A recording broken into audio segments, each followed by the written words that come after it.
북한이 오늘 동해상으로 장거리 탄도미사일을 발사했습니다. 김여정 부부장이 담화에서 우리를 향해 대한민국이라고 언급한 배경에도 그 관심이 쏠립니다. 취재기자 연결해서 자세히 들어보겠습니다. 최두희 기자. 네, 통일부에 나와 있습니다. 네, 오늘 미사일 발사가 있었고요. 지난 이틀 동안은 김여정 부부장의 담화가 있었습니다. 일단 담화부터 어떤 내용이었습니까? 네, 김여정 부부장은 미 공군 정찰기가 배타적 경제 수역을 침범했다고 주장하며 우리 군에서 나설 문제가 아닌 북미 간 문제라는 점을 명확히 했습니다. 반복되는 무단 침범 시 위태로운 비행을 경험하게 될 것이라며 격추하겠다는 위협도 가했는데요. 미군의 일상적인 정찰 활동을 트집 잡아 담화를 낸 겁니다. 이에 대해 미 국무부는 미군이 배타적 경제 수역을 침범했다는 북한 주장은 국제법상 성립되지 않는다고 반박했고, 우리 군 역시 배타적 경제 수역은 항행과 상공비행의 자유가 있다며 억지 주장으로 일축했습니다. 오히려 북한이 이미 과거 여러 차례 일본의 배타적 경제수역 내로 탄도미사일을 쏴 민간 선박과 항공기 안전을 위협해온 점을 고려하면 이른바 적반하장식 논리라는 지적도 나오고 있습니다.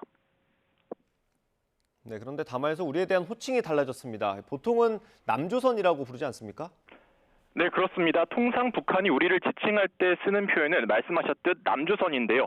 우리가 북한을 통일을 지향하는 과정에서 생겨난 잠정적인 특수관계 대상으로 규정하듯이 북한 역시 우리 측을 같은 민족으로 보는 관점이 반영된 표현입니다. 하지만 김여정 부부장이 연이틀 내놓은 담화에선 달랐는데요. 지난 10일과 어제 담화에선 대한민국이라는 표현을 쓰면서 강조의 의미를 담은 겹화살 괄호까지 사용한 겁니다. 이에 대해 통일부 당국자는 북한이 담화에서 우리를 향해 대한민국이라고 언급한 건 전례 없는 일이라고 밝혔습니다. 네, 이 전례 없는 일을 어떻게 해석해야 됩니까? 네, 김여정 부부장 담화는 사실상 김정은 국무위원장의 위임에 따라서 발표한 겁니다.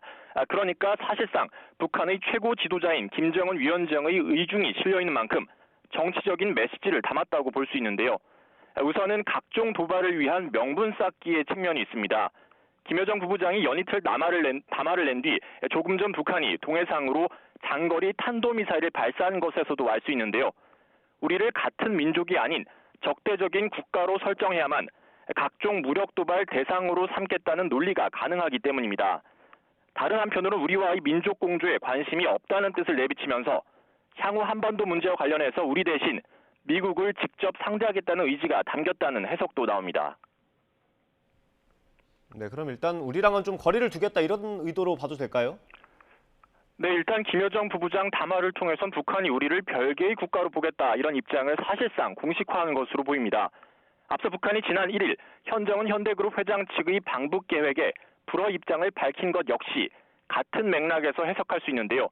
당시 대남기구인 조평통이 관련 내용을 발표하지 않고 국가 간 관계를 다루는 외무성이 발표 주체로 나섰던 겁니다.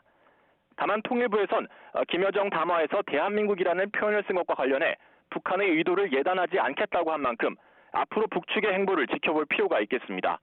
지금까지 통일부에서 YTN 최두입니다.